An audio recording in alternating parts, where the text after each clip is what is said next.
ہمیں جو طریقہ دیا گیا ہے، میرے اور آپ کے آقا و مولا جب بھی کبھی سفر پہ تشریف لے جاتے تو حضور سب سے آخری منزل مسجد کو رکھتے تھے۔ مسجد سے نوافل پڑھنے کے بعد حضور سفر پر روانہ ہوتے، اور جب واپس حضور تشریف لاتے تو سب سے پہلے مسجد میں جلوہ فراز ہوتے۔ تو ان کا انداز اپنے بتوں کے لیے یہ تھا، اور اہل ایمان کا اپنے رب کے حضور شکرانے اور نذرانے اور محبتوں کے اظہار کا طریقہ یہ متعین اور مقرر کیا گیا ہے۔ خیر، انہوں نے حضرت ابراہیم کو بھی دعوت دی کہ آپ چلے اور ہمارے ساتھ میلے میں شریک ہوں۔ حضرت ابراہیم علیہ السلام نے کہا کہ میں تمہارے اس میلے میں کیسے شریک ہو سکتا ہوں جہاں بت پرستی ہوگی، میں تو تمہارے عمل اور رویے سے پہلے ہی بیزار ہوں۔ تو خیر وہ اپنے بتوں کے سامنے طرح طرح کی مٹھائیاں رکھ کر کے میلے پہ چلے گئے۔ انہیں سان گمان بھی نہیں تھا جو کچھ ہوا ان کے آنے کے بعد۔ حضرت ابراہیم علیہ السلام نے اس موقع کو غنیمت جانا اور ہاتھ میں کلہاڑا پکڑا۔ یہ سورہ الانبیاء ہے۔ سورہ الصافات اٹھائیں، اللہ تعالیٰ جل شانہ نے وہاں سورہ الصافات کے اندر حضرت ابراہیم علیہ السلام کے اس ارادے کی تکمیل کو جو انہوں نے یہاں کیا تھا کہ میں ایک دن تمہارے بتوں سے نپٹ لوں گا، تو آپ ان کے بت خانے کے اندر کلہاڑا لے کر کے تشریف لائے۔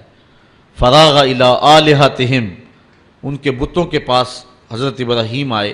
فقال الا تاکلون، ان کے سامنے انواع و اقسام کے کھانے پڑے تھے۔ حضرت ابراہیم علیہ السلام نے کہا کھاتے نہیں ہو؟ ان کی بے بسی کو ظاہر کرنے کے لیے یہ کہا کھاتے کیوں نہیں ہو؟ اب وہ بیچارے کیا جواب دیتے؟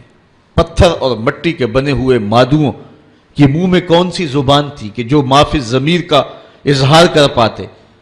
تو حضرت ابراہیم علیہ السلام نے ان کی مسلسل خاموشی کے بعد فرمایا ما لکم لا تنطقون، بولتے کیوں نہیں ہو؟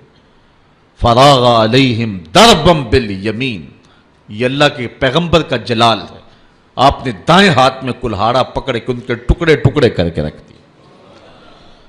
کسی کا کان کاٹ دیا، کسی کا سر کاٹ دیا، کسی کی ٹانگیں توڑ دیں، اور کسی کے بدن کے حصے بکھرے کر دیے، کسی کا ویسے ہی کچھ نہ چھوڑا، اس کے بالکل ٹکڑے کر دیے، بجری بنا کے رکھ دیے۔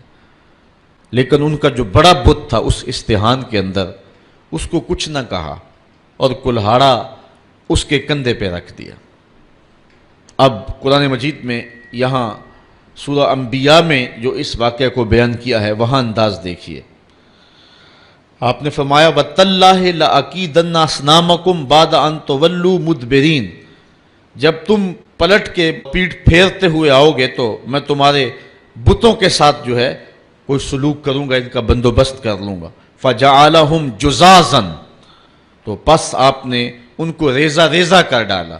اللہ کبیر اللہم، لیکن جو ان کا بڑا بت تھا حضرت ابراہیم علیہ السلام نے اس کو کچھ نہیں کہا۔ یہ نہیں کہ اس پر غصہ نہیں تھا، بلکہ ایک حکمت تھی، اس قوم کو رسوا کرنا تھا اور اس قوم کو لاجواب کرنا تھا، ان کے سامنے ان بتوں کی حیثیت رکھنی تھی۔